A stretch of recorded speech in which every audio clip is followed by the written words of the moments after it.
If you want to get your basketball card flip game on and maybe double your money, then these next couple of weeks are the weeks for you, because with the NBA Finals upon us, undoubtedly some cards are about to go up in value. The questions are, which ones? We'll tell you what we think now.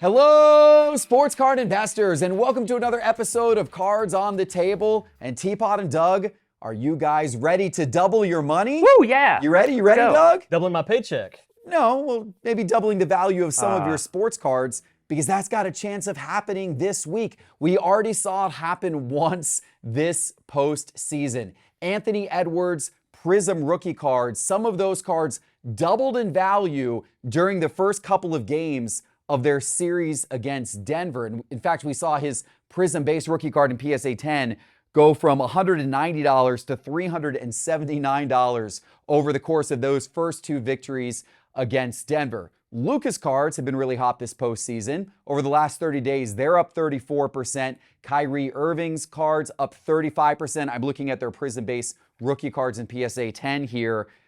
Now we got the NBA Finals. The question is, who's next? I don't know that anyone's going to double over the course of the NBA Finals, but we do have the chance for some players' cards to rise. Jason Tatum, Jaylen Brown, their cards have actually been very flat over the last 30 days, very little price movement. Luka and Kyrie have already been moving up, but if somebody comes out hot in this series and wins the first couple of games, it's possible their cards will jump even more. Teapot, break this down for me. Tell me who I should run out and invest in right now before the game starts tonight. Well, I picked the obvious pick that I thought Boston would make it to the finals. Here they are. It looks like they had the easiest road to the finals ever. But I think people have kind of been bored with Boston. Tatum's prices are already high. He's got the fourth highest Prism Silver PSA 10 of any player since 2015. So it's like Jokic, Wemby, Luka, Ant-Man, and then you've got Tatum. So fifth highest. I don't think the hobby really cares about Tatum that much anymore. Boston's a big market team, but people are kind of bored with him. He's very streaky. He's inconsistent. There's shiny new objects in the NBA. And unless Tatum goes 40-plus, multiple games in the finals, and the Celtics win, I don't really see his card prices doing very much in particular. In general, that hasn't been what's gotten the Celtics the success in the playoffs. Distributing the ball and being very deep and balanced has. Jaylen Brown, if he were to go on and win Finals MVP and sort of outshine Tatum, I could see his prices going up a little bit more. But he's already up pretty significantly over the last month. He's up at $338 now in his Prism Silver, which has seen some movement, especially over the last week. If you believe that the Mavs are going to win, I actually do think Luka's prices will skyrocket. Like his Prism Silver at, I don't know, $1,800 to $2,000 right now. I think that could easily go to $2,500, $3,000 if they win, and he does what he did last series, which is like 33, 10, and 8 and wins Finals MVP. You're talking about the first step in fulfillment to all the hype and expectation that's been there, and that's what has to happen for a player like Luka. I think it could put some gasoline on it. Maybe, maybe not. Kyrie, he's already up, like you said. Unless he just absolutely dominates and has a big moment, I don't really see his prices doing much, just because, again, people have kind of lost interest in Kyrie. He's done some kooky things that have made people raise their eyebrows. So Luka's the one to me that still stands to gain the most, and I'm rooting for the Mavs. Okay, and interesting that you don't think Tatum has a lot of upside, even if Boston wins, unless he goes out, you said, and has some big 40-point-plus games. I did buy a Jaylen Brown card, and I bought a Luka card, a little bit of FOMO, but I got some pretty good deals on them, but the other two guys I don't. So Jaylen Brown and Luka are the guys for you. Doug, do you agree with this take, or do you think he's wrong on somebody like Tatum? Well, we're missing the absolute most obvious answer, which is P.J. Washington, of course. Okay. Someone whose cards, by the way, have already almost 5x'd in this playoff. Does P.J. Washington even have any cards? I mean, obviously he has cards. Yeah, the legendary 2019 Prism rookie class. You had to find a way to bring your Kentucky boy into it. Well, I mean, we can talk about Al Horford's card market too, if you'd like. Well, a couple of months ago, bring my Gators into it. Well, a couple of months ago, I bought a handful of PJ Prism Silvers, PSA 10s, and I paid on average $11 a piece for them, and now they're about $50 to $55. Wow. So, what do you want? 5X percentage-wise, I like it. I think what's interesting about this is we've talked so much about how Luka's success has already been baked into his prices, and now we're seeing that's not totally the case because Teapot's right. Yeah, they shot up 30. And they're going to go higher. Yeah. If the Mavs jump out to a series lead Yeah. and Luka does what he's been doing, they're Yeah. going to continue to A climb. lot of them up 30 to 40% in the last 30 days. So. And, I've been surprised about Tatum. Tatum was my pick because of what happened to his cards this time last year. They have not reached anywhere near where they were this time last year. Yeah. So it's very interesting to see Tatum's cards stagnate compared to this time last year. I think a lot of it has to do that he hasn't been the best player on his own team. Right. Jaylen Brown has been better throughout this playoff run.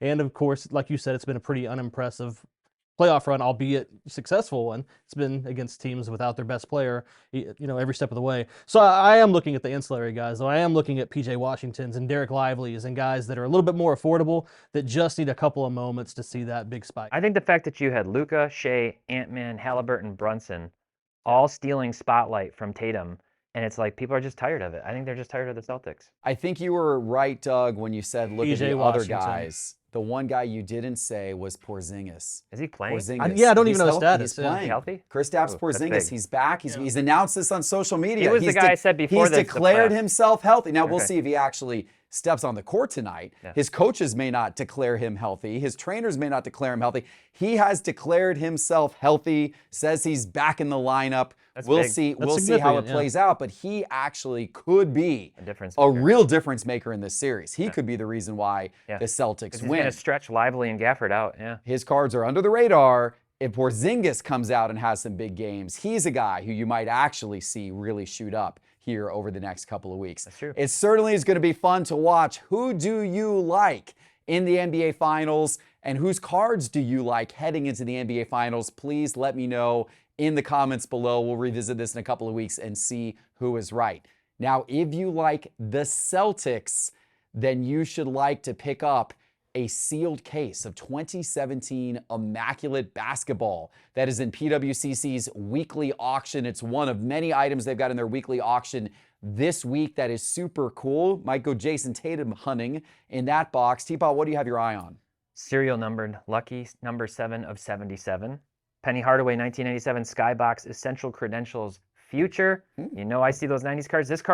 This exact card sold for $8,700 a year ago, a little over a year ago. We'll see what it sells for this time. It's a PSA 6. It's beautiful. Interesting. How about you, Doug? 1982 Topps traded Cal Ripken Jr. in a Oh, PSA 10. wow. Yeah, he was my favorite player growing up when I sort of liked baseball until I tried to play it, realized I was really bad at it, and then just forgot about baseball in general. Quick little story though, when I sort of, got back into the hobby heavy during COVID, like a lot of people did, his Topps Project 2020 card, it was the 5th card they made, which was basically an artist rendition of this Topps traded card. I remember that one. Yeah, I went out and I bought that, and then I started buying Topps Project 2020 cards, and it's the best flip I've ever had in the sports card hobby. I made tens of thousands of dollars on Project 2020. I'm sure some of those buyers regret that today. Yeah. I'm sure they do. But you know what? There are plenty of cards you will not regret buying. Check out PWCC's weekly auction right now at pwccmarketplace.com. And if you want to vault your own cards with PWCC, use promo code SCI when you do. All right, let's get into our data dive segment, Teapot. You did an interesting episode this last weekend on the Market Movers YouTube channel where you talked about discovering cards that maybe people didn't know existed. Maybe you didn't know existed, and how you use Market Movers to discover some of those cards. Take us through this journey of exploration of what is new out there, surprising, even a veteran collector like yourself, surprising yourself with some new cards you might not have seen before. Discovery is part of my favorite aspect of the hobby, just finding new things, going down the rabbit hole, so to speak. And you talk about some of your biggest wins, some of your biggest flips and other things. The biggest wins that I've had have been around cards that I discover that fly under the radar that people didn't know existed, or connecting the dots. Like when we had the Marvel PMG blow up and I found those cards and I was like, these are awesome. And just from a collection perspective, I started scooping up a ton of them, thinking there was also upside that they could, pop off someday. And they did. Like a year later, they went crazy. So that's what this is about. It's like using Market Movers as a tool to go in and look at our price movements data. You get the pricing information right at your fingertips. You get awesome cropped images of them, and you can look by so many different players, see what's out there. We give you then the data and the active listings to go and buy for sale items for what should be hopefully a good deal.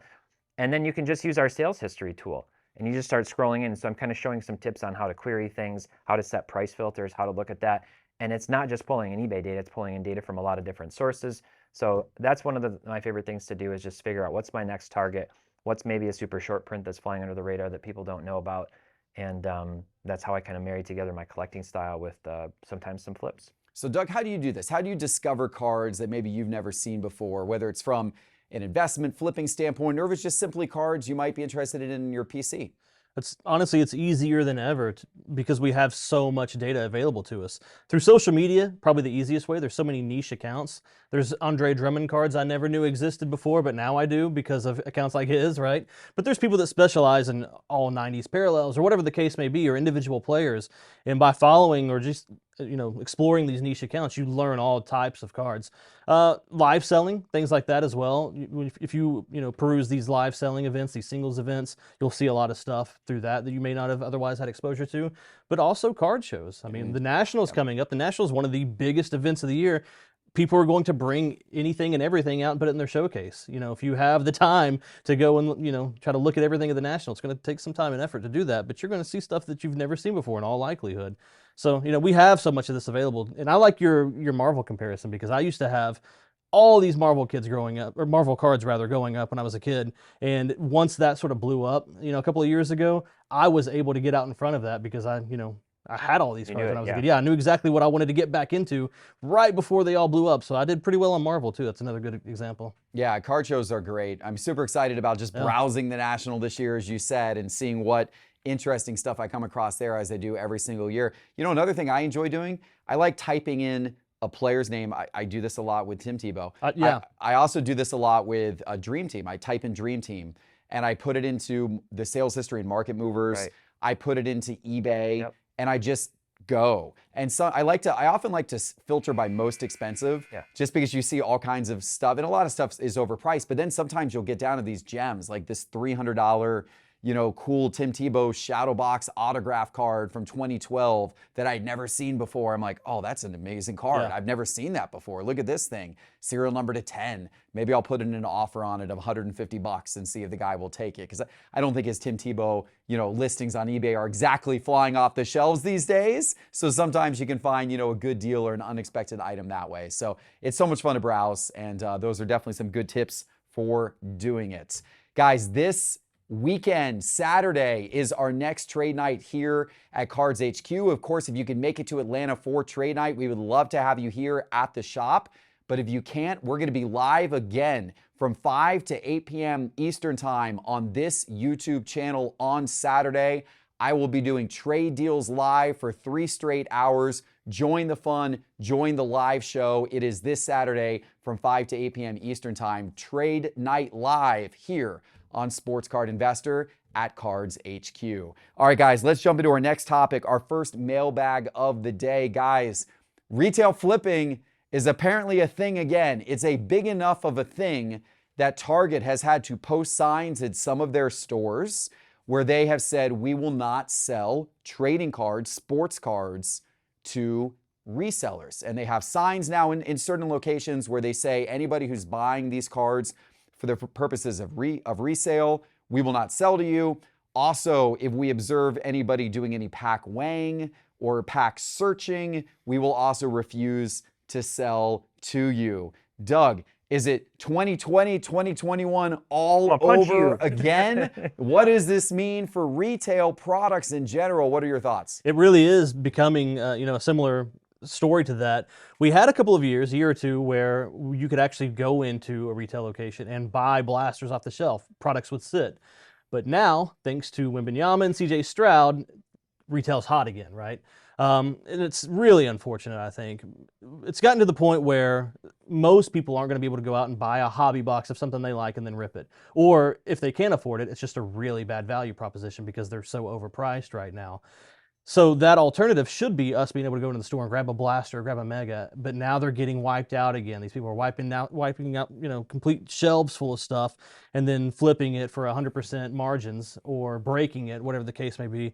But that's the nature of the beast. Like, once these things become valuable, that's what's going to happen. It's better than the crime we've been talking about for the past couple of weeks. I'd rather people just clear the shelves and steal stuff, but still, it's really unfortunate. Like, you just don't have an opportunity to go get what you want off the shelves anymore. Yeah, and as you said, it felt like it wasn't happening for a while. Yeah. Like this story for a little while was like, oh, retail products are dying.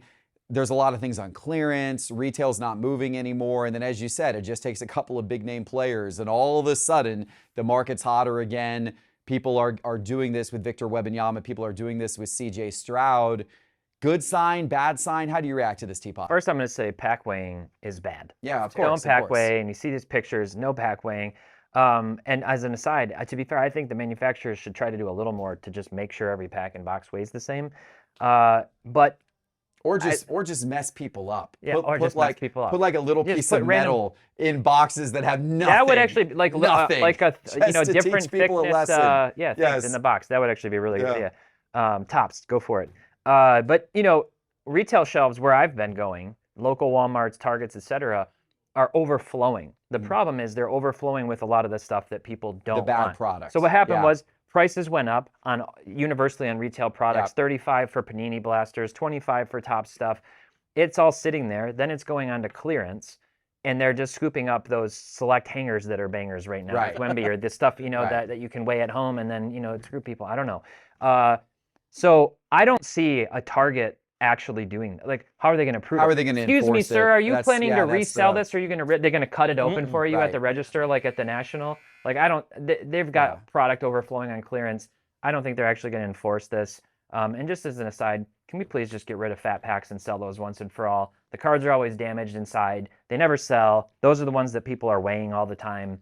Just get rid of those, and that solves half the problem. I have seen more reports of numbered cards, even some superfractors and one-of-ones coming out of retail product. Yeah. I think maybe the manufacturers, to try to place some more emphasis on retail again, Yeah. put some better cards in retail. But now as a result, the premier sets you can't find at retail. Yeah. The sets that don't have those types of things that aren't as desirable are all sitting there. So it's a balancing act. It remains a problem. Let's end today, guys, with a really, really nice story. So Topps recently announced that they are doing a Lou Gehrig fundraiser auction. This is benefiting the ALS Society. This is a pretty cool auction. What they've done is they've created 30 one-of-one cards.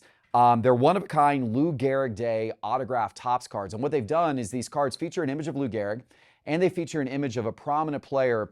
And that player has some form of connection to Lou Gehrig. In some cases, maybe they've actually supported causes having to do with ALS. In some cases, maybe statistically or play style-wise, they remind people of Lou Gehrig. Whatever it is, it makes for a nice card and a nice pairing. And you've got guys like Mike Trout and Shohei Ohtani and J-Rod and Adley Rutschman who are paired on these cards with Lou Gehrig. These are all being sold through an online auction. Each of these cards is being auctioned off. The online auction ends on June the 12th. A big fundraiser for ALS. Cool of Topps to do this. What do you guys think of this? And should sports cards be used creatively in these types of fashions more for fundraising? I'll start with you, Teapot. I think it's awesome. First of all, Sarah Langs, who's got ALS, she's a great follow. I think an ESPN analyst. Follow her on X, Twitter. This type of stuff's awesome. This is something we've talked a lot about internally. We've done the charity box, giveaways. We auctioned those cards off. Anytime you can find a reason to use sports cards to create a synergy, basically a mutually beneficial situation to benefit somebody who's struggling or underprivileged. There's a cool story that I remember seeing last year. A guy named Craig Shackner. He's a teacher, a math teacher in New York, and he's at New York City Sports Cards on Instagram. He started a card club, and he's like using all these cards to teach, I think, high schoolers, how to negotiate, how to buy and sell, finance tips, all kinds of stuff. That's stuff that we've talked a lot about. I think we try to do that through our content and at Cards HQ, looking for opportunities to benefit people who are struggling with mental health challenges, veterans, obviously kids, in any place. That's been a big passion of ours. So there's tons of opportunity. It's ripe for it. And I know, we've got a lot more stuff that we're planning to do as we go forward with Cards HQ and SCI. So I think it's awesome. Absolutely. What's your take on all this, Doug? It's awesome. Yeah, there's nothing else you can say about this. Finally, they've done something I don't think people can spin into a negative in any way. Very cool cards. They look like they're on-card autos as Yeah. well. Don't quote me on that because I haven't seen that stated officially anywhere, but just the card images that I've seen, they look like they're on-card autos. I also saw that the Shohei Ohtani is leading the way at over $8,000 already. Nice. Yeah, these runs until June 12th, and it's already Yeah. at $8,000, so Yeah. pretty significant there. It's auctions.mlb.com if you want to check out the whole lineup. And they've got stuff other than just these cards as well. They've got some other Lou Gehrig memorabilia that's part of this that's pretty cool. But yeah, I mean, we've done some stuff ourselves, and I think we've got plans to try to do more. Yeah. And there's a lot of opportunity for this. You know, Slab Stocks also famously does the Camp Kasem, if I'm pronouncing that correctly, every year, usually around the National. So there's other people in this hobby that are trying to help out. We've done stuff with Signatures for Soldiers as well. So it's happening. Some of it may not be reported on a giant scale, but it's happening, and I'd like to see more I of think it. Ryan, Card Collector 2, does Toys for Yes, Tots of or course, something Ryan, like yeah, I that. Some forgot. big thing every Sorry. year. Yeah, there's a lot of good happening in the sports card world for sure. And I know we've been one of our things that we've been talking about is how do we do more of that? How do we amplify more of that? And we've got some pretty big things up our sleeves, which we're excited about, which we'll be talking about here over the next couple of months. But it's great to see. Kudos to Topps for doing this. I hope the fundraiser goes very well. And I hope you guys get the opportunity to check out that auction and maybe pick up one of those awesome one-of-one cards. All right, guys, I know you're all excited to get on to the NBA Finals this evening, so we're going to wrap up and let that happen, but don't forget PWCC's weekly auction, and don't forget Trade Night Live this Saturday on this YouTube channel from 5 to 8 p.m., featuring our Trade Night here at Cards HQ. Until then, we'll see you next time. Take care.